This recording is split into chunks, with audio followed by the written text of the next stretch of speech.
Muy bien, muy bien. Les damos la más cordial bienvenida al seminario sobre el rol del neuropsicólogo en la práctica clínica. Agradecemos su presencia y les invitamos a seguirnos en Instagram y Facebook para estar al tanto de los próximos seminarios. La docente que impartirá el seminario es Yaira Arias.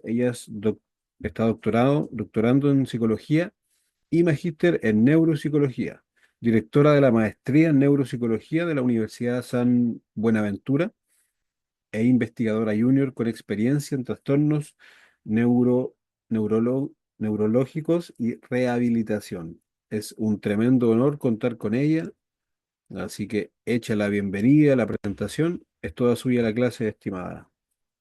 Gracias, Rodrigo. Bueno, y gracias también a todos los que se conectaron. Alcancé incluso a identificar algunos nombres y ya luego cuando prendieron la cámara, pues también vi algunas caritas por ahí que conozco.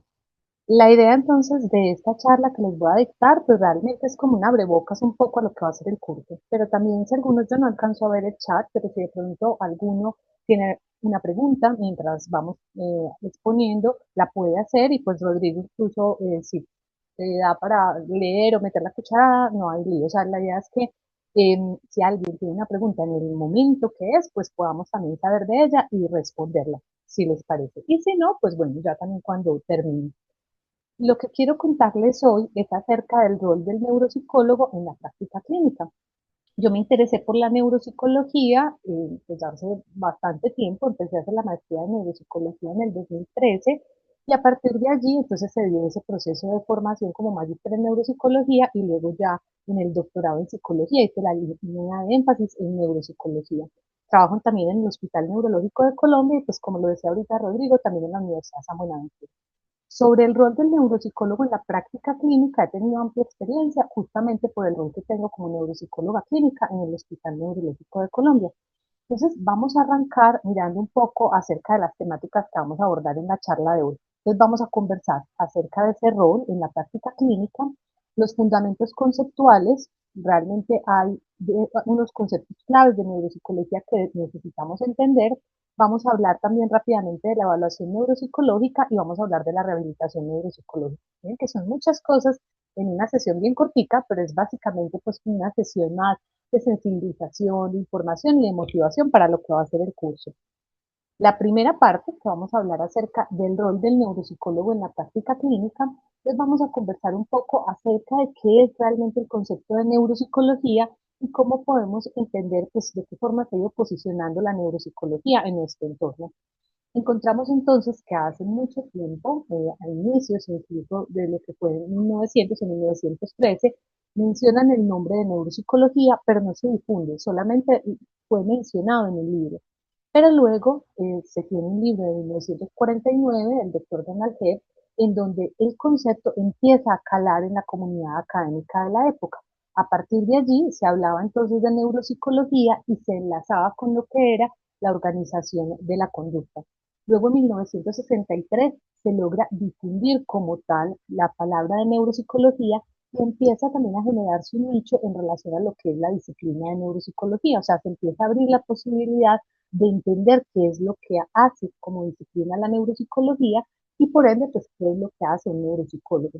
Para ese momento, para 1963, lo que se llama neuropsicología era como una área determinada de la neurología de interés común para neurólogos, psiquiatras, psicólogos y neurofisiólogos. Entonces, se desprende como una ramita de lo que era la neurología.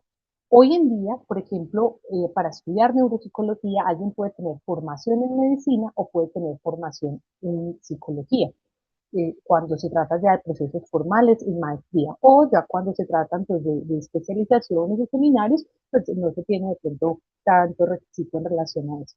Entonces, ya entendiendo que la neuropsicología surge como un concepto limítrofe realmente, o sea, donde confluyen muchas disciplinas, pues es importante entender qué es lo que hace un neuropsicólogo. Pues un neuropsicólogo básicamente es un profesional que va a abordar la relación entre el cerebro y la conducta. Va a hacer mucho énfasis en lo que son los procesos cognitivos, pero no descuidando aspectos que implican lo emocional y lo comportamental. Entonces, básicamente busca comprender las alteraciones que hay en relación a lo neurológico, en relación a lo psiquiátrico, en relación al impacto que puede haber en cuanto a lo cognitivo, pero contrastándolo con lo emocional y lo conductual. Dentro de ese rol, miren que entonces el neuropsicólogo se encarga realmente de ese análisis entre cerebro, emociones, conducta, cognición. En ese rol, en el quehacer específicamente clínico, o sea, dentro de una unidad, por ejemplo, de neuropsicología, ya en un hospital o en una unidad de atención en salud, hay varias funciones que tenemos los neuropsicólogos. Hoy en día tenemos no solamente a nivel de Colombia, sino que incluso se extiende a nivel de Latinoamérica e incluso a nivel de Centroamérica, por ejemplo, en México, se extiende que la neuropsicología es una disciplina que está bastante avalada, o sea, encontramos en varios países que hay unidades de neuropsicología muy grandes, o sea, realmente son profesionales que se tiene la posibilidad que otras especialidades nos remitan pacientes, o sea, que conocen. Realmente neuropsicología se fue abriendo un espacio tan amplio que muchos otros profesionales saben qué es lo que hacemos los neuropsicólogos y nos pueden remitir. Eso es muy importante porque obviamente en una profesión, si por ejemplo el neurólogo o el neurocirujano o incluso el profesor o el terapeuta ocupacional no saben qué hace el neuropsicólogo, pues va a ser más difícil generar la remisión. Pero realmente en neuropsicología ese nicho ha sido creado.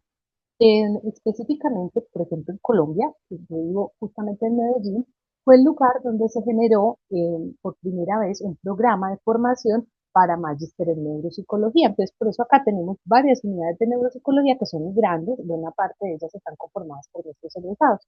Entonces, ¿qué hace el neuropsicólogo cuando está en el contexto clínico? Por un lado, entonces, puede realizar algo que llamamos consultas de neuropsicología. La consulta de neuropsicología es una entrevista corta que en ocasiones dentro de los entornos de salud puede durar 30 minutos o en algunos entornos un poco más flexibles o de atención clínica, pero de forma particular puede durar 40 o 45 minutos. Esa consulta de neuropsicología lo que hace es una anamnesis estructurada, o sea, básicamente es una entrevista clínica que lo que busca es analizar el plan que se va a tener para este paciente. ¿Cómo así que el plan? Es que hay una serie de signos y de síntomas que el paciente va a narrar dentro de la consulta y a partir de allí lo que hace el neuropsicólogo es analizar cuál sería la remisión que él requiere. ¿A qué me refiero con esos signos y síntomas? Los signos corresponderían, por ejemplo, a lo que el paciente lleve reportado. Entonces, lleva reportado, por ejemplo, un examen de imagenología o lleva reportada, por ejemplo, una polisomnografía o un TAC o una resonancia magnética o algo que tenga que ver con electroencefalografía. Eso hace parte de un signo, o sea, de un indicador específico en torno a otra serie de aspectos que serían esos síntomas, que es la narrativa que hace el paciente frente a cómo se siente en relación a los aspectos cognitivos, emocionales y comportamentales. Entonces, la consulta de neuropsicología se realiza a partir de esta entrevista que está estructurada y dentro de esa consulta se generan unas remisiones, donde lo que hacemos allí los neuropsicólogos es analizar si el paciente requiere un proceso de evaluación neuropsicológica, un proceso de rehabilitación neuropsicológica o incluso derivarlo a otro tipo de especialidades. Por ejemplo, si requiere atención por terapia cognitivo-conductual o atención, por ejemplo, relacionada con terapia ocupacional o con otro tipo de especialidades que se requiera remitir.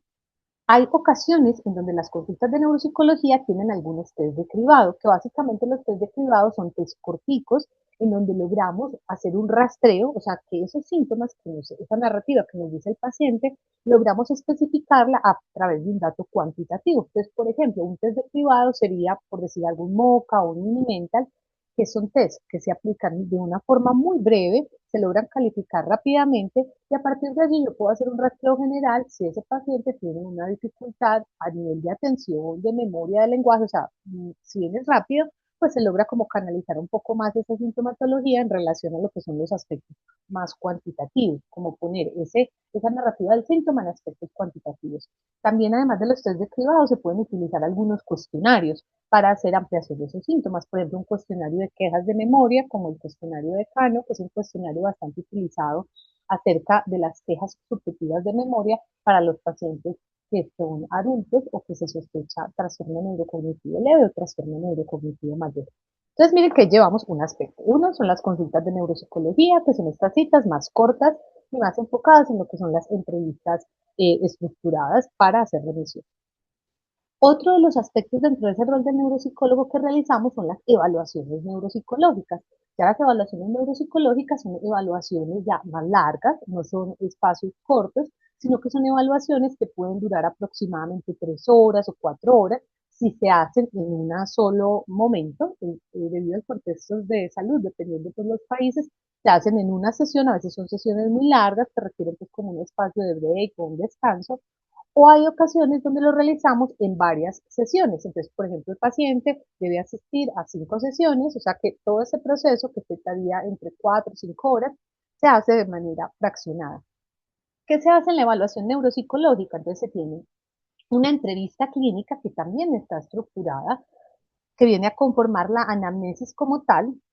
Allí vamos a analizar diferentes aspectos desde lo que son los datos generales, pero también esto que les mencionaba ahorita, estos signos y estos síntomas, muy enfocados a qué le ocurre al paciente en relación a lo que es ese síntoma, pues obviamente el enfoque va a ser más en la narrativa del síntoma cognitivo, o sea que cómo siente su atención, su memoria, su lenguaje, qué le ocurre en el diario vivir, y también vamos a volcar mucho de esa entrevista en relación a lo que son las habilidades funcionales, o sea, el paciente si él logra realizar, por ejemplo, estas habilidades funcionales más complejas, o sea, si maneja celular, si maneja dinero, si él solo se administra su medicación, o también enfocado en lo que es calidad de vida, qué tanto impacto le genera lo cognitivo en su calidad de vida. Eso muy en relación a lo que es la entrevista clínica direccionada hacia el adulto. Cuando se trata de los niños, el enfoque, además de estos aspectos que les he mencionado, también debe tener en cuenta las habilidades adaptativas que tienen pues, cierta relación con la parte funcional e instrumental, y también debemos tener en cuenta aspectos, por ejemplo, del récord escolar, o sea, que nos puedan contar un poco en el caso de un niño, usualmente va a su acompañante y ingresa con él a esa entrevista inicial, donde nos puedan contar un poco cómo ha sido su desempeño escolar y también algunos aspectos relacionados con detalles dentro del proceso de desarrollo. Esos hitos de desarrollo más significativos son muy, muy importantes en esa entrevista clínica inicial en la evaluación neuropsicológica. Además de lo que es la entrevista clínica, se requiere también estructurar un protocolo, que es un protocolo de evaluación neuropsicológica, y el protocolo está fundamentado en unas pruebas. Algunas de esas pruebas conforman baterías neuropsicológicas, otras son a través de cuestionarios o de pruebas de lápiz y papel, o también se tienen algunas que son incluso digitalizadas. Entonces, básicamente la evaluación neuropsicológica lo que busca es realizar un proceso amplio en donde además de una entrevista se soporta de una serie de pruebas, también se realizan algunos cuestionarios, incluso en el caso, por ejemplo, de los niños, hay cuestionarios que se piden al colegio, cuestionarios que se piden a la familia, y hay autorreportes que diligencian los niños, y en el caso de los pacientes son cuestionarios que se piden al paciente y a la familia. Básicamente lo que busca es identificar déficit, explorar las fortalezas del paciente, establecer ese perfil cognitivo de manera detallada, de dar un diagnóstico que sea diferencial a través de esa semiología clínica, que como les contaba, la semiología clínica básicamente es un análisis de signos y de síntomas. Tenemos entonces que la rehabilitación neuropsicológica lo que va a buscar es diseñar ya programas individualizados. A partir de una evaluación neuropsicológica, lo que hacemos es, teniendo en cuenta este perfil cognitivo, estructuramos un plan de rehabilitación. Analizamos no solamente lo que sería ese déficit, o sea, cuáles son las debilidades en ese perfil cognitivo, sino qué necesita el paciente, porque puede que el paciente haya muchos aspectos que sean de déficit, pero realmente lo que necesite sea, por ejemplo, que el paciente tiene una tienda en casa y requiere poder devolver dinero. Entonces, tiene fallas, por ejemplo, en memoria de trabajo relacionados con procesos lógico-matemáticos, pues que específicamente esas son las que tenga ese paciente. Entonces, posiblemente la rehabilitación se debe enfocar es en aspectos que le permitan fortalecer su memoria de trabajo, pero muy volcados a lo funcional. Entonces, básicamente la rehabilitación lo que busca es generar una adaptación en relación a lo que son algunas condiciones de vida, pues debido a ese perfil cognitivo que tiene el paciente y a sus antecedentes que tenga de salud. Entonces busca fortalecer la parte adaptativa, funcional y la calidad de vida. O sea, está muy volcada también a lo funcional. La psicoeducación la saqué de lo que sería rehabilitación. Realmente la psicoeducación debiese estar dentro de la rehabilitación, pero me parece importante porque incluso a veces requerimos hacer psicoeducación en los servicios, en las unidades de salud, no solamente a los pacientes, sino incluso a veces se hace psicoeducación, por ejemplo, a los familiares de estos pacientes para lograr orientar acerca de aspectos ya que tienen que ver, por ejemplo, con esas alteraciones cognitivas o, por ejemplo, psicoeducación sobre hábitos relacionados con higiene de sueño. Entonces, es un paciente que tiene una alteración cognitiva vinculada a un SAOS, a un síndrome de apnea obstructiva, entonces se requiere generar psicoeducación frente a cómo trabajar algunos hábitos en relación a lo que es la parte de higiene de sueño, o se requiere, por ejemplo, hacer psicoeducación explicándole sobre qué es eso de la memoria, pues para que él cognitivamente entienda realmente qué son los ejercicios que se van a trabajar. También la psicoeducación puede estar volcada, por ejemplo, a la familia, porque le expliquemos, por ejemplo, en el caso de los cuadros demenciales o de los trastornos neurocognitivos mayor, qué es lo que debe hacer con el paciente, como por ejemplo manejar algunos síntomas que va a tener en lo emocional, en lo comportamental o en lo cognitivo. O sea que la psicoeducación en ocasiones está dentro del proceso de rehabilitación neuropsicológica o en ocasiones termina siendo como una asesoría puntual en relación a un aspecto específico que se requiera justamente orientar o psicoeducar. Los neuropsicólogos dentro del contexto clínico también participamos de staff clínico, o sea, hacemos parte de equipos interdisciplinarios que están conformados pues usualmente por neurólogos, psiquiatras, médicos, rehabilitadores, terapeutas ocupacionales, fonoaudiólogos y psicólogos clínicos. Pues como por mencionar algunos de esos especialistas que están dentro de los staff. Dependiendo de, digamos, la clasificación que tenga el hospital o la unidad de salud donde pertenezca este neuropsicólogo, pues va a tener staff a veces muy puntuales, por ejemplo, staff relacionados con pacientes de Parkinson o staff relacionados con pacientes de epilepsia, o sea, que tiene como una temática, un enfoque de los pacientes que se presentan para ese staff y se hace análisis de cómo llevar un plan luego de atención. Por ejemplo, en el lugar donde yo trabajo como neuropsicóloga clínica, se realizan staff dependiendo de la patología o del trastorno de neurodesarrollo pues, específico. Entonces, por ejemplo, si alguien pertenece al staff clínico de epilepsia, como neuropsicólogo, debe analizar junto con el equipo la toma de decisiones relacionadas con procedimientos quirúrgicos, por ejemplo, para epilepsia refractaria. Ese sería como uno de los roles que tendría. Y va a ayudar en esa orientación tanto diagnóstica, terapéutica, como en el pronóstico. Además, cuando hay, ahorita que les mencionaba la parte de epilepsia, cuando hay algunos entornos hospitalarios donde se atienden pacientes con epilepsia, sea pues porque sean niños o porque sean adultos, el neuropsicólogo tiene otro rol muy importante, además de pertenecer a los staff como tal de epilepsia. Otro de los roles es participar en la realización de los test de WADA. Los test de WADA es un procedimiento en el que el paciente queda, una parte de su cerebro queda anestesiada. Y lo que hace el neuropsicólogo, o sea, obviamente en ese momento es un equipo interdisciplinario, no es que el neuropsicólogo está pues solo con el paciente, porque además hay unos procedimientos que implican aspectos donde se requiere un neuroradiólogo, se requiere un neurólogo y se requiere un equipo asistencial donde implican enfermeras para lograr hacer el procedimiento con el paciente. Cuando el cerebro queda anestesiado en un lado del cerebro, el neuropsicólogo puede realizar allí unos test. Esos test se enfocan en test en memoria y test en lenguaje. Básicamente, ¿qué es lo que busca el neuropsicólogo en el test de WADA? Pues el equipo interdisciplinario para poder obtener pues, unos resultados en el test de WADA es poder analizar la lateralización que tiene el paciente en torno a lo que son los procesos de lenguaje y los procesos de memoria. Por eso se requiere anestesiar una parte del cerebro para analizar cuál es el desempeño del paciente específicamente para el hemisferio sea derecho o para el hemisferio sea izquierdo, porque en los procedimientos quirúrgicos lo que le van a hacer es una resección quirúrgica, puede que sea una lobectomía temporal anterior o una amigdalocampectomía. Entonces, en esos procedimientos son procedimientos invasivos. El caso del test de WADA es que también es un procedimiento invasivo, pero digamos más sencillo, previo a las decisiones en un staff de epilepsia para tomar decisiones quirúrgicas. Entonces, dentro del test de WADA, el neuropsicólogo tiene el rol en el momento en que se practica el test de WADA, pero también tiene un rol previo a la aplicación del test de WADA incluso, porque él debe preparar al paciente, contarle en qué consiste el test de WADA, explorar un poquito acerca de las expectativas, mirar si el paciente está en capacidad de responder las preguntas ya de la lenguaje y de memoria que se le van a aplicar en test de WADA. Por ejemplo, un paciente que tiene una hipoacusia, pues hay que tener en cuenta obviamente su hipoacusia, que es el proceso que se debe hacer para que él sí pueda escuchar efectivamente cuando está ya en el momento del test de WADA, o incluso, pues si se trata, por ejemplo, de una discapacidad intelectual, analizar la pertinencia como tal del procedimiento, dependiendo del tipo de discapacidad pues, que él presente. Ese es entonces otro de los roles que se establece para el neuropsicólogo clínico.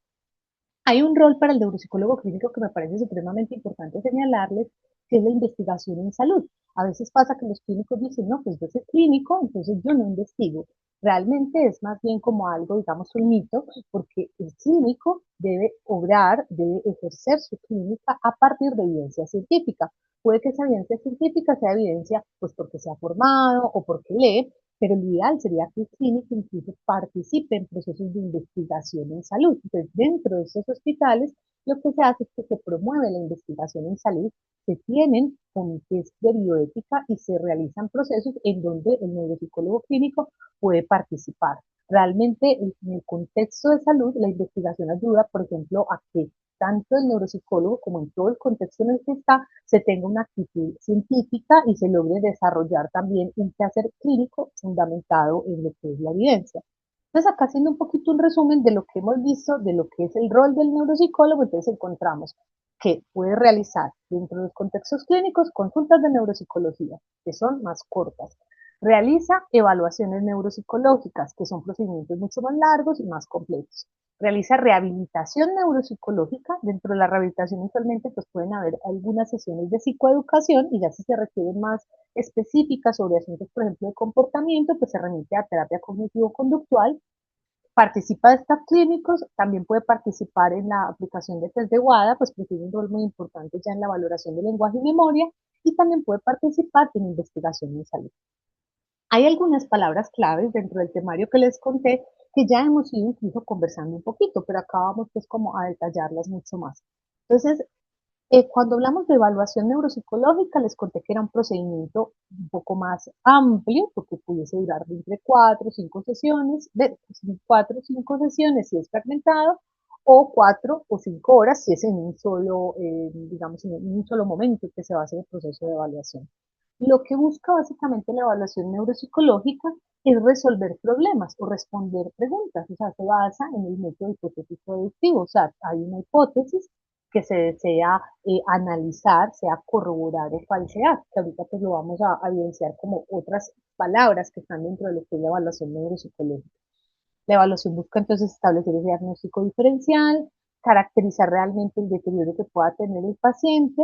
También la evaluación neuropsicológica puede estar en contextos forenses, no solamente está en contextos clínicos, y también implica la evaluación en protocolos de investigación. O sea, también hay ocasiones que hacemos evaluaciones dentro del contexto de salud, pero es porque estamos en el marco, por ejemplo, de un ensayo clínico aleatorizado, o sea, donde se está implementando un método de investigación y se requieren una serie de evaluaciones para las personas que van a ser incluidas dentro de esa muestra. Les decía que hay, además de lo que es la evaluación neuropsicológica, 3 palabras, 3 conceptos que me parecen claves que están dentro de la evaluación neuropsicológica, que por eso pues como en este temario de palabras claves me pareció importante incluirse.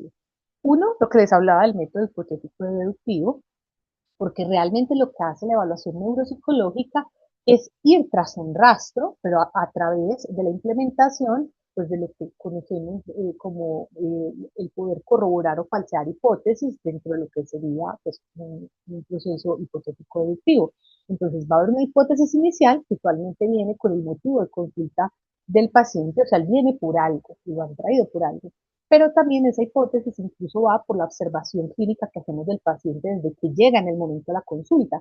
Por ejemplo, cómo camina, cómo llegó y se sentó, o sea, hay un montón de elementos, no va a ser lo mismo, por ejemplo, un paciente que tiene un antecedente de Parkinson, que tenga una marcha magnética, o lo que conocemos como marcha esteparia, que es una marcha donde hay mucha rigidez, desde ese primer momento que llega al consultorio, eso lo observamos, a un paciente, por ejemplo, que desde que llega, pues vemos que está un poco cargadito, que está enojado, que no quisiera estar allí, donde encontramos que su discurso es bastante anatognóstico, o sea, un paciente que niega completamente los síntomas, su familia se puede quejar de que tiene problemas de memoria, pero él considera que su memoria está perfecta. O sea, digamos que en cuanto a hipótesis, los dos nos están llevando a rutas distintas. En uno vemos un impacto motor y en otro vemos un impacto que tiene que ver pues con un asunto de memoria, pero incluso donde está pues ya marcado por un no reconocimiento de la enfermedad. Eso pues como por poner algunos ejemplos de la parte de adultos.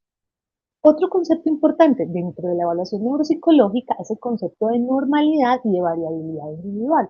¿Qué quiere decir? Es que cuando evaluamos en neuropsicología, necesitamos baremación. Entonces, por eso incluso el espacio me pareció genial cuando ahorita Rodrigo iba saludando a cada uno y cuando cada uno iba escribiendo, iba diciendo, soy de México, soy de Perú, bueno, de diferentes lugares. Este tema aborda un poco como esos aspectos de la normalidad y de lo que es la baremación. Los baremos son distintos dependiendo de las zonas.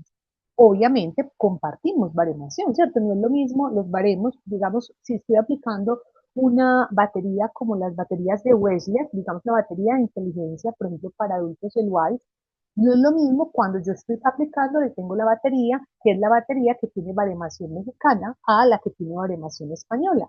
Porque para la población, por ejemplo, colombiana, digamos, hay más cercanía dentro de lo que es obviamente el baremo mexicano, que si yo utilizo los baremos de una escala Wesler que es española. Hay una diferencia. Digamos que acá pudiésemos decir que la gran mayoría pues nos identificamos con el ser latino, ¿cierto? Entonces los baremos y esos rangos de normalidad, ahí van a haber ciertas afinidades. Solo que lo que se busca es utilizar en lo posible baremos que sean de la población específica, o sea, en lo posible voy a utilizar baremación o rangos de normalidad colombiano. A veces no todas las pruebas tienen rangos de normalidad específicos para el país, pero utilizamos los que estén como más ajustados. Entonces es muy importante que podamos comparar una puntuación con los rangos de normalidad que están determinados además a través de lo que es la edad, la escolaridad del paciente, o sea, ciertas características específicas para poder establecer este rango de normalidad.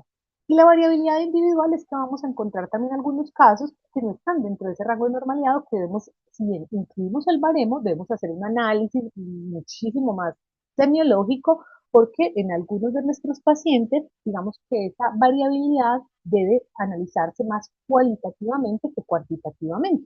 Piensen, por ejemplo, en el caso del rol que tengo en el hospital neurológico, pues puedo recibir desde un niño, por ejemplo, que vive en una comunidad indígena, digamos, en Veracatío, hasta recibir, por ejemplo, un niño que estudia, por ejemplo, en San José de las Vegas, que es un colegio pues, reconocido en Medellín y pues de un estrato socioeconómico alto.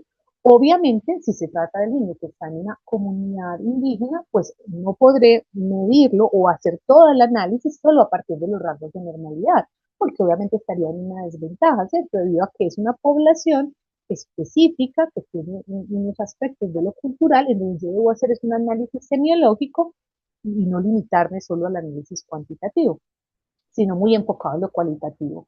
Y otro tema importante, otra palabra más bien importante dentro de estos fundamentos es la evaluación cualitativa y cuantitativa, que ahí les estaba contando un poco en relación a eso, que es como tengo unos datos numéricos, o sea, unos signos numéricos, pero el signo numérico no es lo que hace la evaluación neuropsicológica ni lo que hace el neuropsicólogo meramente, o sea, no es me aprendo cómo aplico un instrumento y a partir de ese instrumento saco un dato cuantitativo. Sería muy fácil, realmente ser neuropsicólogo sería estudiar como una especie de técnica. Lo que enseñamos en la formación del neuropsicólogo es semiología clínica dentro del rol del neuropsicólogo. O sea, cómo puedo interpretar ese signo cuantitativo a la luz de una excelente anamnesis, a la luz de una excelente observación clínica, o sea, a la luz de muchos aspectos donde contrasta elementos, como les decía ahorita, cognitivos, emocionales y comportamentales. La rehabilitación neuropsicológica, ahorita la mencionábamos como uno de los roles, pero ya como definición me pareció importantísimo traer dos definiciones cruciales, una de la doctora Bárbara Wilson, que es un referente en rehabilitación a nivel mundial, y otra de Matir. Por un lado, la doctora Wilson plantea que la rehabilitación neuropsicológica mejora los déficits a nivel cognitivo, emocional, psicosocial y conductual, y Matir lo plantea como la posibilidad en la rehabilitación neuropsicológica de aplicar procedimientos, técnicas y la utilización de apoyos con el fin que la persona con déficits cognitivos pueda retornar de manera segura, productiva e independiente para pues, lo que son sus actividades cotidianas. Además, un concepto importante dentro de la rehabilitación neuropsicológica es el concepto de plasticidad neuronal, porque la rehabilitación neuropsicológica tiene su fundamento en considerar que si el cerebro ha tenido algún impacto, sea pues por un trauma craneoencefálico, por un ataque cerebrovascular, un impacto adquirido a lo largo de lo que es la adultez, se logra a través de la rehabilitación neuropsicológica por procesos de plasticidad neuronal, pues lograr un restablecimiento. Eso en el caso de lo que es la patología neurológica en el adulto. Pero en el caso de los niños encontramos también que cuando hay trastornos del neurodesarrollo, La rehabilitación neuropsicológica posibilita, digamos, como gatillar estos procesos a nivel de desarrollo que se requieren de tener una mayor estimulación. Dentro de esos conceptos, miren que ahorita veíamos como tres conceptos cruciales en evaluación neuropsicológica.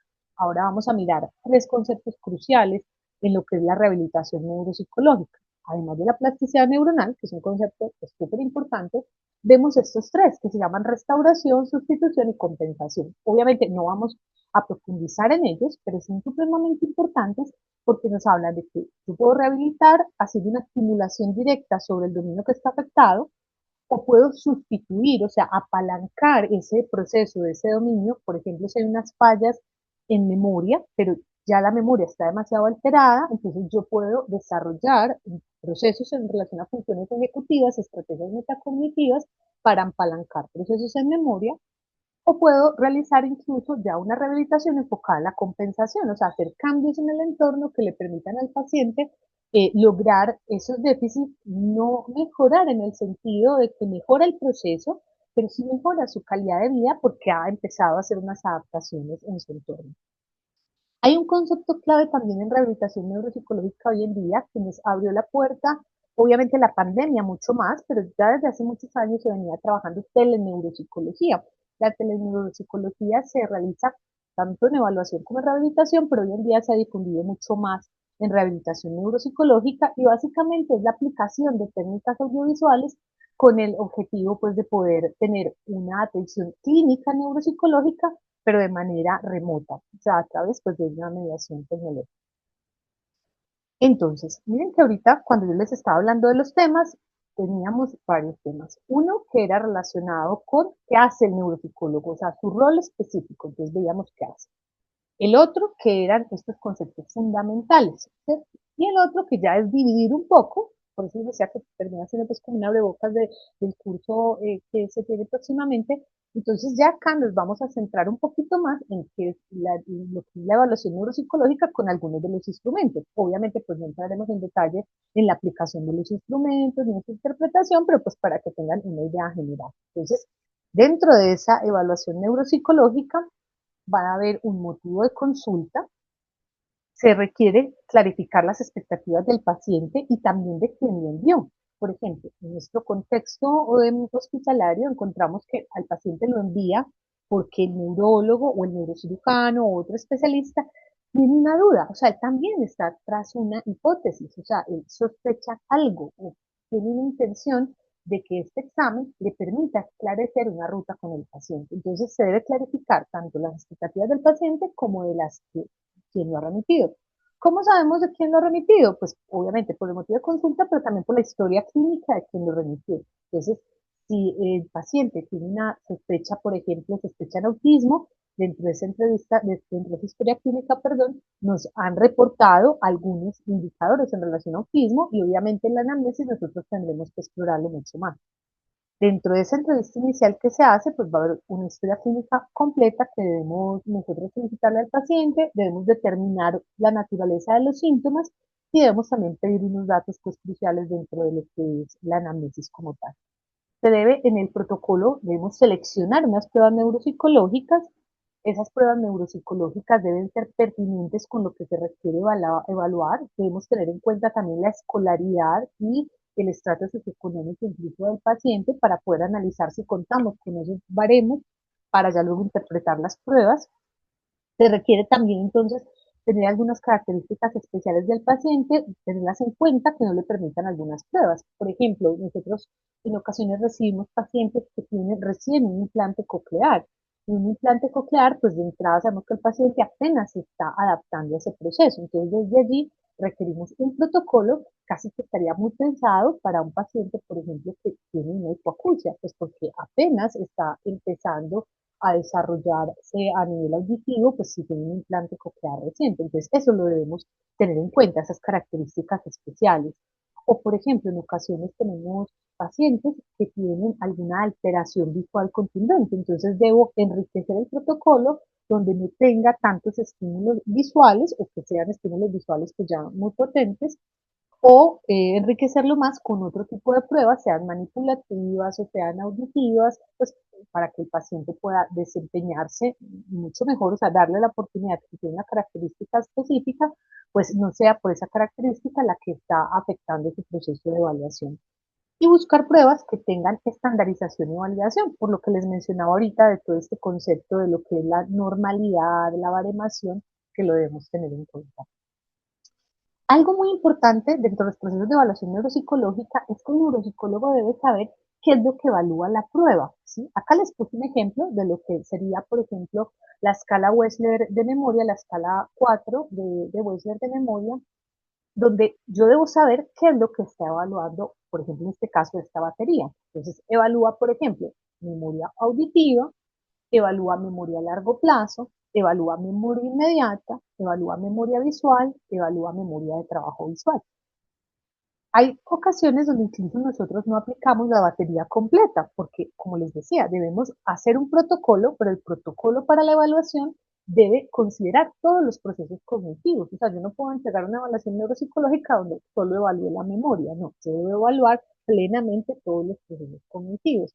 Entonces, en ese orden de ideas, dependiendo el servicio de salud donde esté, puedo que no me pueda llevar todo un tiempo, toda la evaluación, solo aplicando la escala de Wechsler. Entonces, en ocasiones lo que hacemos es que hay algunas baterías que dan la posibilidad de aplicar sus pruebas. Entonces, puedo específicamente, por ejemplo, tengo dudas en relación a lo que es la memoria visual y la memoria verbal, entonces me voy a concentrar más en aplicar en el ítem de memoria algunas de esas subpruebas de la batería completa. Entonces, tenemos baterías que nos dan incluso la posibilidad de que la subprueba tiene el baremo. En las escalas Wechsler, la subprueba, por ejemplo, tiene posibilidad de una media de 10, entonces yo sé que dentro de esa media voy a tener un rango que es de normalidad que está entre 7 y 13, porque su desviación estándar es 3, o sea que voy a entre 7 y 13, si el paciente saca, va a ser un desempeño que está dentro del rango normal. Si está más hacia abajo o más hacia arriba, pues ya está distando del rango normal.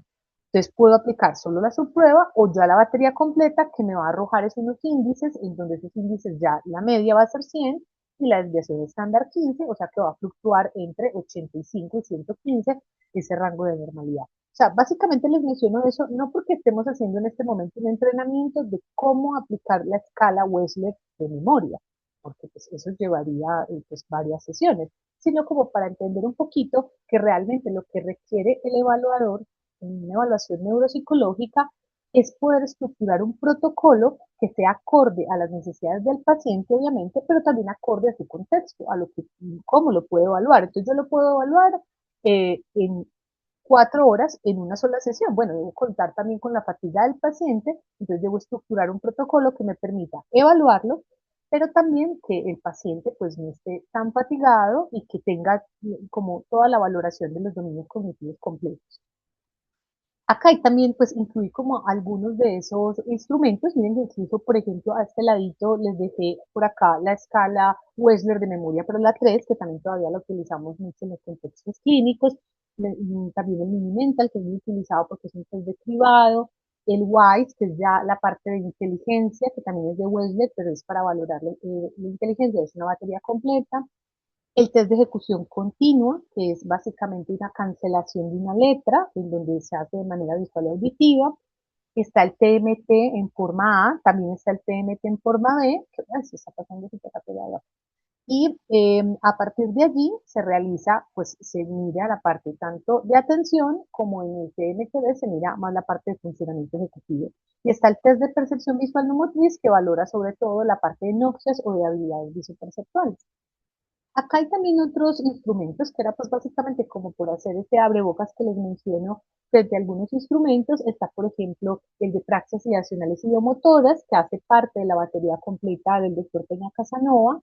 Está también uno que pues de pronto para los que quizás o porque han estudiado psicología o medicina o porque les ha interesado un poquito este tema es digamos un test que se menciona mucho que es el test de copia de figura compleja. Es básicamente una una forma compleja, como dice su nombre, en donde se le pide al paciente que haga la copia y luego la debe reproducir de memoria.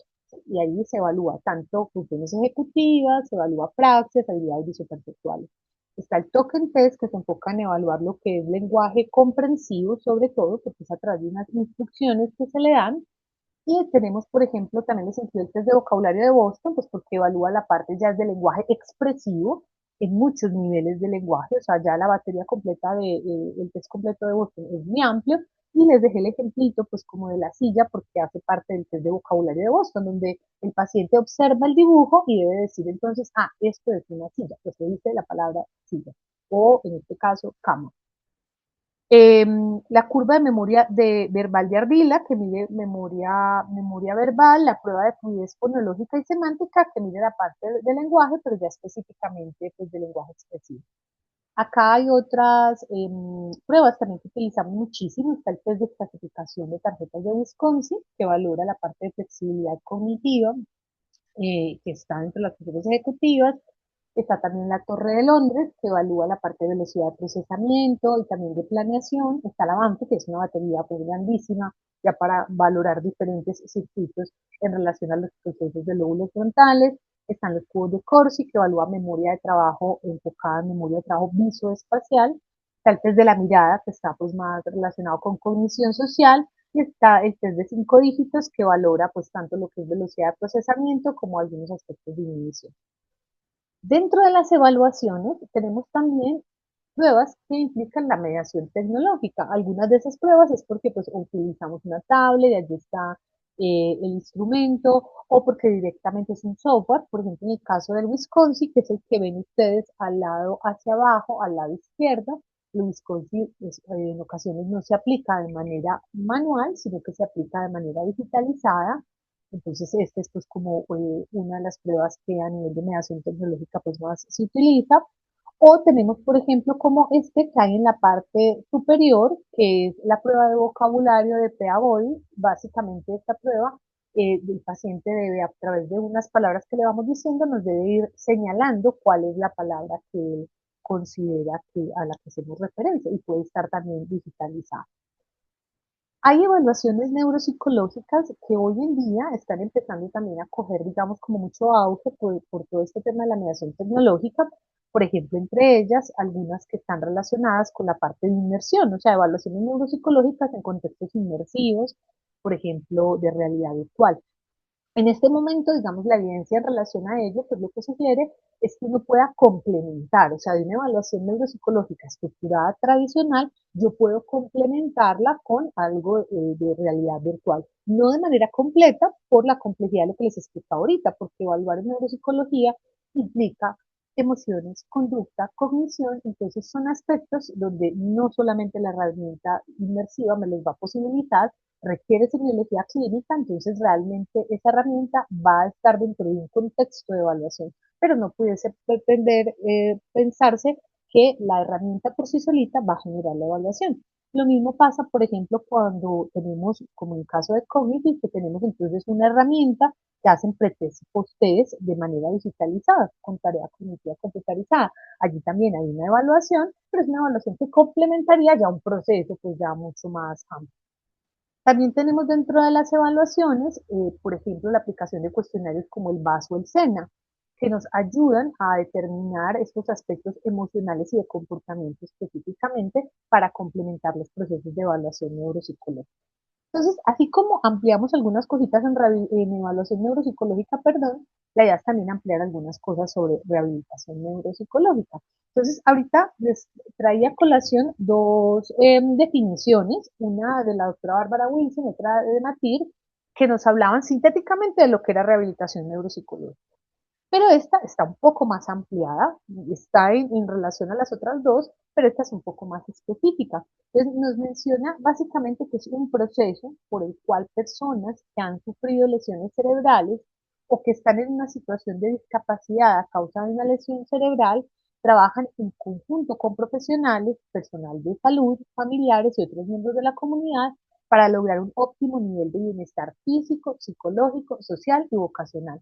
Miren que en esta definición se incluye a un equipo como tal de salud. De esta forma es que debiese funcionar la rehabilitación neuropsicológica. O sea, no solamente enfocada, digamos, a hacer un entrenamiento en una tarea específica, sino que es en unos aspectos que son integrales, y para la integralidad requerimos de equipos interdisciplinarios.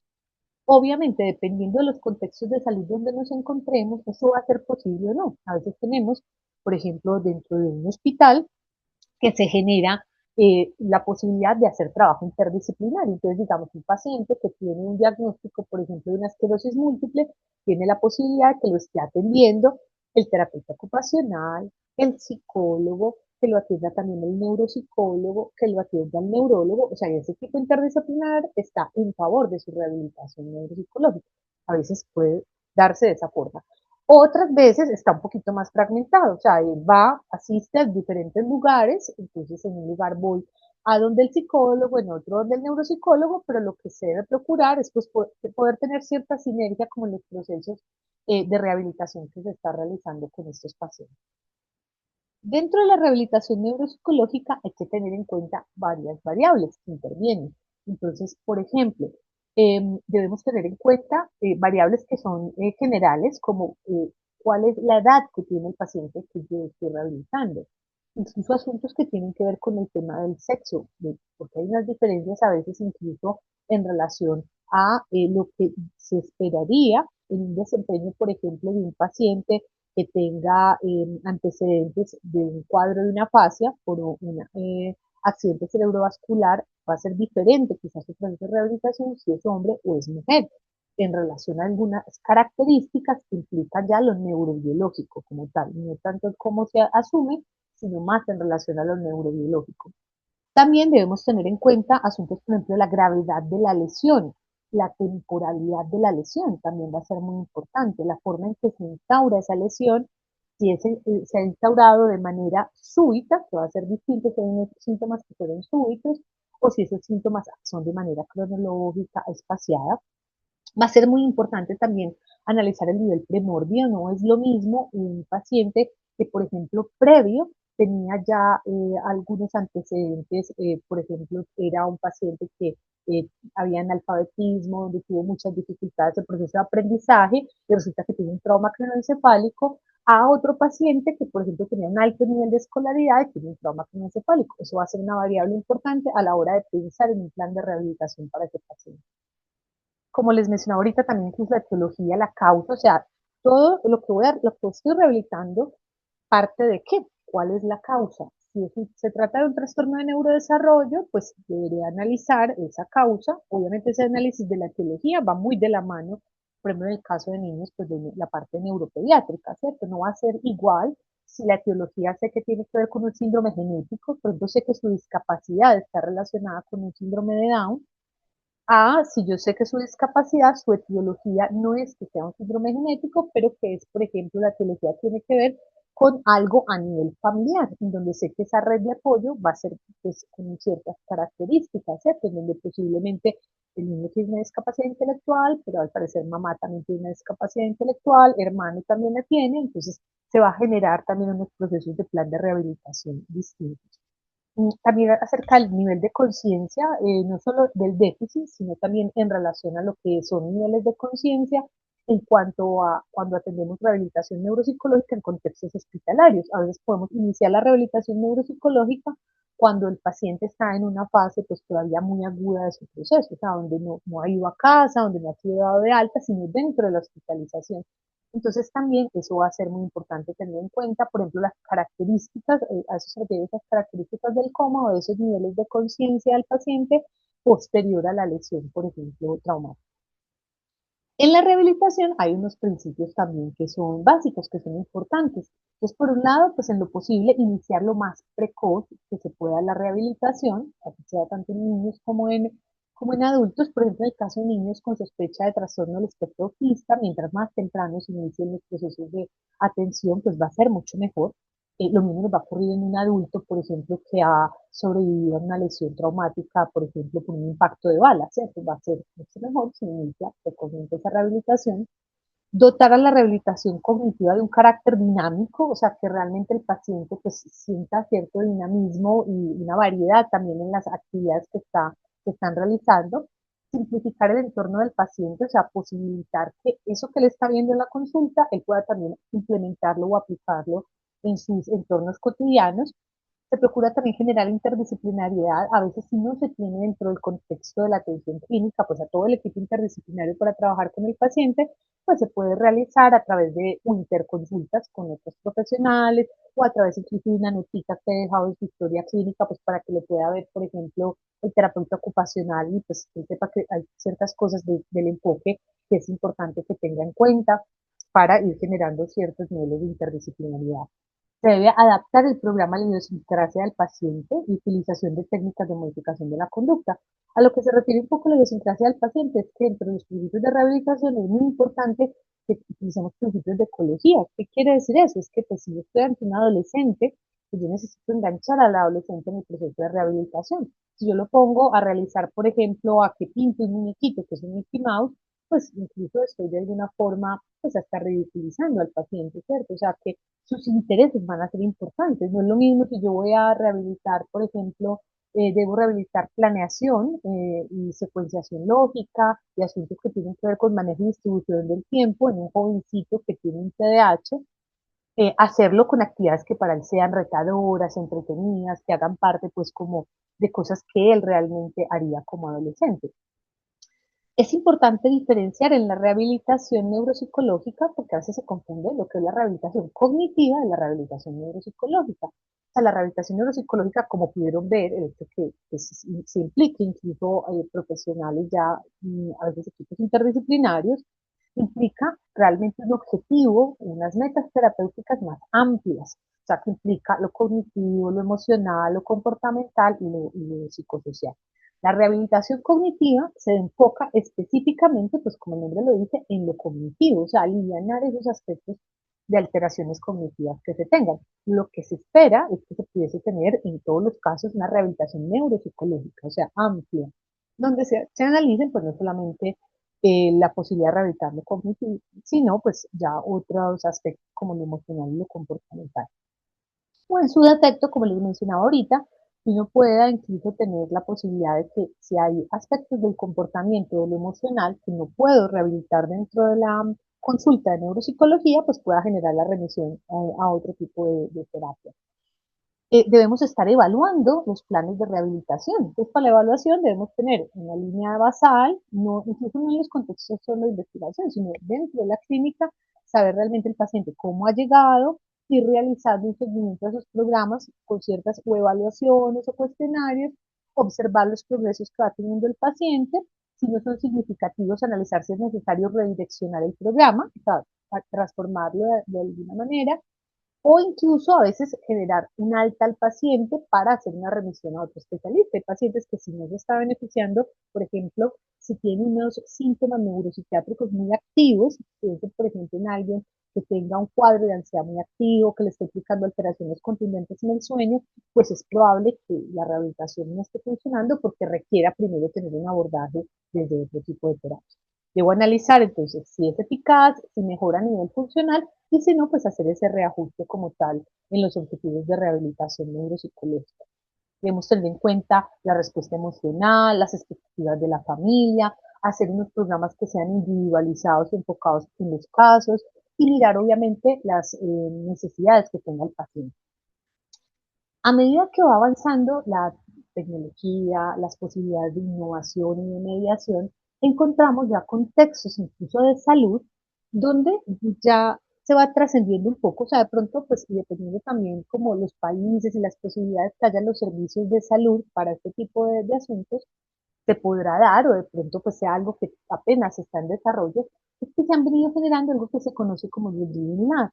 Los Living Labs son espacios donde yo puedo realizar rehabilitación neuropsicológica, pero donde el paciente empieza a tener contextos o inmersivos, porque hago rehabilitación neuropsicológica desde realidad virtual, o porque en el Living Lab, por ejemplo, tiene toda una habitación en donde simula un supermercado y allí yo puedo rehabilitar con el paciente en muchos aspectos. Puedo rehabilitar desde memoria de trabajo hasta secuencias lógicas, hasta priorización, planeación. Entonces, son entornos realmente en donde sea porque todos los entornos tengan la posibilidad tecnológica o porque se realicen a través de ciertas habitaciones en donde se hacen simulaciones para que el paciente pueda estar como en unos contextos en donde se pueda rehabilitar más lo funcional y su calidad de vida. Para ir terminando, porque pues acorde como al tiempo que me habían dado para lo que les iba a presentar, algo que me parece importante, además de los pues, cuatro temarios que ya hemos ido abordando así súper rápido, era contarles un poquito para los que o por motivación o simplemente querían escuchar del tema o ya trabajan en el tema, es acerca de lo que implica ese futuro de la neuropsicología. Hablábamos de sus inicios, de cómo empezó por allá, por ejemplo, con Donald Hebb, pero pues también hay que pensar en el futuro. Ese futuro nos lo marcan, por ejemplo, para nosotros, para Colombia, y creo que pues también hay una influencia fuerte del doctor Ardila en general en Latinoamérica, entonces ese futuro nos lo marcó él desde el 2007, pero luego ya para el 2021 ya su esposa, en otro contexto, ya también pues teniendo en cuenta que el doctor Alfredo Ardila pues ya no está con nosotros, podemos ver esa trazabilidad de lo que es el futuro de la neuropsicología. Entonces, como es un campo que está hacia una ampliación de manera constante, donde la intervención ya no solamente está volcada a lo que es poder evaluar y rehabilitar, sino que incluso la intervención está también enfocada a la prevención, eso también es supremamente importante, en donde también se va trascendiendo unos síndromes clásicos a nivel neuropsicológico a unos nuevos síndromes que se van presentando en neuropsicología, en donde también se va incluyendo un poco en ese futuro la neuropsicología cognitiva, pero se incluye la neuropsicología en relación a lo que es la neurocognición social, en donde estamos viendo también ir pasando un poco de lo que es la clínica a una neuropsicología positiva o ir pasando del determinismo etiológico a la plasticidad cognitiva y cerebral. O sea, se van marcando también unas diferencias en lo que es cómo va avanzando la disciplina. Y una frase que me parece muy inspiradora para los que, como les digo, están motivados con el tema, y me parece una frase bien bella, y es una frase del doctor Ardila que dice, creo que fui a Rusia por dos razones. Primero, suponía que el conocimiento de Occidente era fácil de hallar, pero el conocimiento existente en la Unión Soviética era una incógnita. Y segundo, estábamos en medio de la Guerra Fría. Ir a Moscú era como ir a otro planeta, por lo cual obviamente tenía un atractivo especial, el atractivo de descubrir lo desconocido. Entonces, bueno, con esta frase es básicamente una invitación para los que quieren descubrir lo desconocido. Incluso, así sea que aquí haya neuropsicólogos de larga trayectoria clínica, sabrán a qué me refiero con desconocido. El cerebro es desconocido realmente. Lo que hacemos los neuropsicólogos es establecer esa relación entre cerebro, conducta, emociones y cognición. Pero el cerebro sigue siendo aquello que nos fascina como ese objeto de estudio tan difícil de aprender, entonces siempre termina siendo un reto como ir a otro país o como encontrarnos eh, realmente un objeto de estudio que cada vez se torna más fascinante en la medida en que es absolutamente desconocido. Muchas gracias entonces por su escucha. Por lo que veo, entonces me escribieron cositas en el chat. Apenas voy a ver si todavía están ahí los de cámara prendida o si se fueron. Ah, bueno, todavía hay unos que persisten con la cámara prendida, eso es súper chévere porque uno los ve, bueno, los que no veo también es chévere. Y bueno, no sé si Rodrigo, tú andas por ahí, a ver, yo miro los chats, es que claro, uno está solo con la pantalla y ahí ya no los vi en ningún momento. Bueno, si hay preguntas, esperen, vamos a, esto como para desatrasarme un poquito de lo que pusieron, vamos a ver las preguntas. ¿Cuáles son los test más comunes usados en neuropsicología? Bueno, creo que los que les mostré están realmente, algunos de esos test más usados en neuropsicología, como los que es más frecuente, las baterías Wechsler, que son bien usadas, y también los que les estuve pues como indicando. En la psicoeducación entrarían los grupos de apoyo o son procesos diferentes. Entrarían los grupos de apoyo. Incluso ahorita les mencionaba con lo que planteaba ya la doctora Mónica Roseri de ese futuro de la neuropsicología volcada a la prevención. Entonces nosotros podemos hacer psicoeducación no solamente individual, al paciente, a su familia, sino incluso en grupos. Entonces yo puedo trabajar, por ejemplo, hacer psicoeducación con grupos de papás que tienen niños con diagnóstico de TDAH. Entonces eso es pues como eh, algo que está relacionado con lo grupal. Las versiones de esta escala se descartan. Ah, ya, por lo que les mostraba, por ejemplo, en Wechsler, hay Wechsler de escala de memoria 3 y Wechsler de escala de memoria 4. Lo ideal es que siempre utilicemos pues, la más actualizada. Por ejemplo, nosotros estamos en el instituto, en lo que es en relación a inteligencia, pues utilizamos la batería Wessler más actualizada o también utilizamos, por ejemplo, con Muñoz, entonces procuramos utilizar la más actualizada. Pero es que en la escala de memoria que les mostré hay una particularidad, es que como nosotros atendemos pacientes de epilepsia refractaria, dentro del protocolo que hacemos de evaluación pre y postquirúrgica, todavía tenemos unas subpruebas de la escala de memoria Wessler 3, porque en el sustituto de la escala de memoria de Wessler 4 no se pasaron. O sea, por ejemplo, Caras no hace parte de Wessler 4 y para nosotros es muy sensible para valorar memoria visual, entonces, por ejemplo, todavía la utilizamos. Entonces, se utiliza una versión anterior, si hay algunas subpruebas de allí que tienen para el clínico mayor sensibilidad, entonces las puede utilizar. Ya está por entrar la versión 4. Sí, Wessler 4 ya, pues por lo menos para... Ah, bueno, la versión 5 sí, claro, ya está también por entrar. Sería como apoyo para el diagnóstico, su contexto cultural.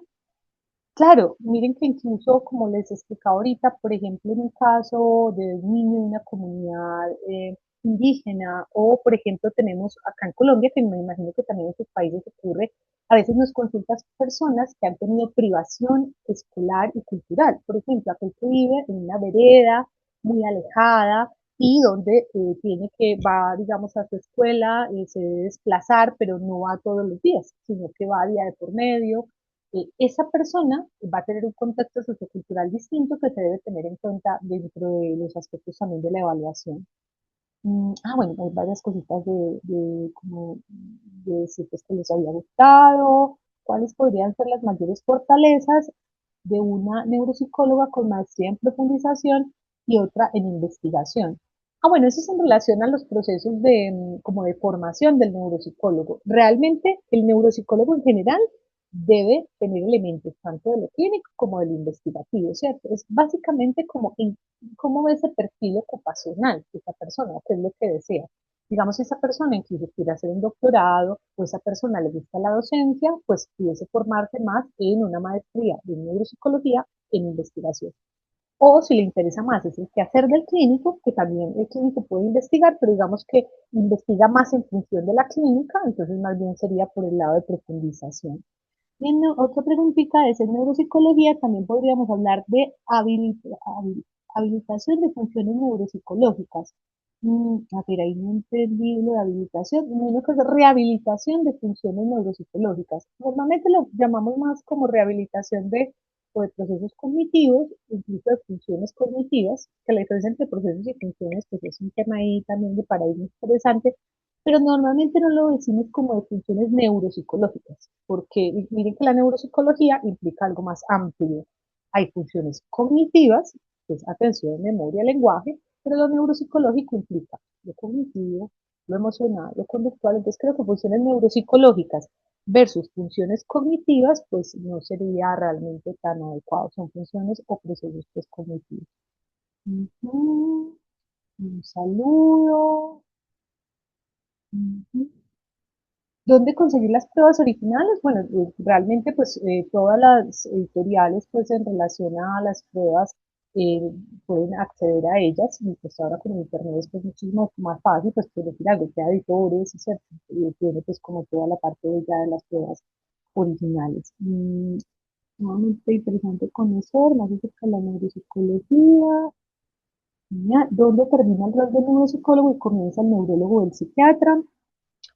Realmente son disciplinas muy distintas, ¿cierto? El neurólogo se encarga, es más de establecer como la relación de los síntomas con aspectos muy neuroanatómicos. Entonces el neurólogo le va a interesar, por ejemplo, tener como para clínico una prueba de imaginología y va a hacer análisis, incluso donde va a tener pruebas de sangre para analizar ciertos elementos allí. Entonces está muy volcado el neurólogo a lo neuroanatómico. Si bien va a escuchar algunos síntomas de lo cognitivo, lo emocional lo comportamental, él va a volcarse sin dar una explicación en torno a lo que son los aspectos neuroanatómicos. En cambio, que el neuropsicólogo pues, va a tener en cuenta es otros aspectos. Entonces, esto es bastante diferente. Y en relación al psiquiatra se va a enfocar mucho más es justamente en esos síntomas que son más de lo psicológico, o sea, más emocionales y más comportamentales. Y el neurólogo y el psiquiatra eh, ellos no realizan los procesos como tal de rehabilitación, ¿sí? Sino que son médicos, pues nosotros los llamamos como ese médico de manejo de anclaje. O sea, es el médico que va a manejar aspectos del plan, va a generar remisiones, pero las citas por ejemplo, son mucho más espaciadas, va a hacer citas de revisión en 6 meses o al año, estar encargados de toda esta parte ya más de lo farmacológico, pero ya va a ser el psicólogo o el neuropsicólogo quien va a hacer esos procesos, por ejemplo, ya cada 8 días de rehabilitación neuropsicológica, o sea, realmente tienen un enfoque muy diferente. Mm, bueno, ya yo creo que mencionábamos lo de las versiones, que el ideal pues sí es hacer la modificación, porque obviamente las versiones es aquello que permite con mayor evidencia poder utilizar la herramienta, simplemente pues que hay algunas eh, que de pronto por la sensibilidad de las pruebas sí podamos quedarnos con algunas, pero el ideal es siempre pues empezar a ya utilizar las nuevas. En el curso se realizará algunas formas prácticas de evaluar un poco sobre atención o memoria de trabajo para el diagnóstico de TDAH. Bueno, es que el curso sí profundiza, allá en el curso profundizamos sobre algunos aspectos pues, como ya específicos de las pruebas que se pueden utilizar. ¿Qué libros o autores recomendarías para seguir andando en el tema? Bueno, lo que pasa es que como dentro de lo que vimos tantos temas, entonces tendría que recomendarles un montón de autores, pero como para hacerlo un poquito más específico, entonces diríamos que, por ejemplo, en rehabilitación neuropsicológica, los libros de la doctora Bárbara Wilson, que son cruciales. ¿Sí? Si lo que yo quiero es entender la neuropsicología más de modo general, pues uno podría pensar, por ejemplo, en un autor como Portellano, que nos habla de la neuropsicología pues más general. Pero si me interesa es, por ejemplo, la evaluación neuropsicológica más enfocada, digamos, en niños, pues quizás entonces puedo acercarme, por ejemplo, a la doctora Esmeralda Matrulla, a la doctora Mónica Rosselli, como más enfocado en lo que sería la parte pues, de niños en evaluación. O si me interesa más la evaluación neuropsicológica en adultos, incluso hasta relacionado con la parte no solo clínica, sino por ejemplo de neuropsicología forense, pues estaría por ejemplo la doctora Peggy Otrowski también.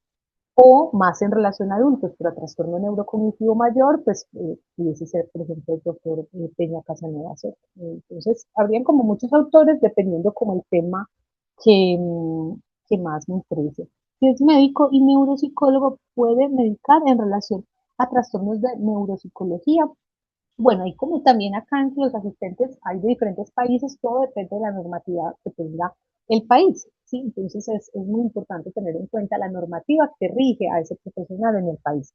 Por ejemplo, en nuestro país, el que es médico y neuropsicólogo no puede hacer los procesos de evaluación neuropsicológica, o sea, aplicar las pruebas, porque las pruebas están exclusivas solo para psicólogos. Entonces, por eso, por ejemplo, en los procesos de formación del programa, el que es médico y neuropsicólogo puede optar por la línea de investigación, esa es la línea por la que puede optar. No puede optar por la de profundización clínica, pero hay países que no tienen esa restricción. Y ya en el caso de la medicación, pues también dependerá de acuerdo pues como a la reglamentación que tenga el país en relación a ello. Acá en Colombia, si el neuropsicólogo está enfocado, es más en procesos, por ejemplo, de asesoría o de consultoría, pues porque como les digo, no puede realizar la parte de evaluación, pues entonces sí pudiese incluso hacer medicación en torno a lo que es algunos aspectos en relación a lo cognitivo. Aunque realmente el deber ser, pues será la línea desde lo que será el neurólogo, que pues es el encargado más de esa parte farmacológica en cuanto a trastornos neuropsicológicos. Mm, no. Mm, bueno, ya eso es como más, creo, como un comentario, y ya lo creo que una sugerencia del libro, y bueno, ya veo que ahí apareció Rodrigo, entonces creo que ahí cumplimos con el tiempo, ¿cierto? Sí, muy bien, muy bien. Ahí está pendiente al chat. Y en un momento también llegaban los aplausos y corazones virtuales por la excelente ponencia, ¿cierto? Muy nutritiva. Ahí están volviendo a llegar los corazones virtuales. Gracias, gracias. Los llamaste. Sí, genial, tremendo. Ahí están llegando los mensajes de agradecimiento. Profes- profesora, si le parece, porque estamos llegando al final del seminario y del que va a estar disponible en nuestro canal de YouTube. Si le parece, finalizar, cerrar con un mensaje, una invitación final, palabras. completas para usted. Bueno, básicamente pues cerraría trayendo un poco lo que les mencionaba ahorita, como de que el que le interese la neuropsicología, pues piénselo como algo, ese ámbito desconocido que implica el cerebro. Entonces también invitarlos, pues si quiera participar también del curso, pues invitados, quien ahorita pues se pueda también quedar para lo que les mencionaba Rodrigo, que se hace pues como una especie de rifa para poder participar. Y también, quien de pronto no pueda participar esta vez, pues seguir indagando. O sea, yo pienso que uno tiene que descubrir como sus pasiones, ¿cierto? Y esas pasiones hay que trabajarlas, hay que explorarlas. Entonces, si les gusta la psicología o la neuropsicología o, digamos, la neurología, o sea, como estas disciplinas que están afines o la psiquiatría, explorar muy bien cuál es ese campo de interés y seguir trabajando en ello, o sea, seguirse conectando a este tipo de espacios o seguir leyendo, pues realmente cuando uno le apasiona algo, no es como si fuera trabajo, realmente cuando te apasiona algo, tú vibras por eso y quieres saber cada vez más sobre eso. Entonces, maravilloso que puedan seguir como explorando pues como ese tipo de pasiones o intereses que tengan y pues en relación a la psicología y neuropsicología. Muy bien, muchas gracias. Voy a cerrar el espacio del seminario con un video slash invitación. Este seminario, no te pierdas todo lo que pasa en nuestras redes sociales. Subimos contenido nuevo todos los días, actual, basado en evidencia y con un toque muy adictivo. Además, hacemos sorteos de becas, compartimos ebooks gratuitos y publicamos capítulos de nuestro podcast para que los veas antes que nadie. Así que ya sabes, síguenos, comparte y mantente al tanto de lo que viene.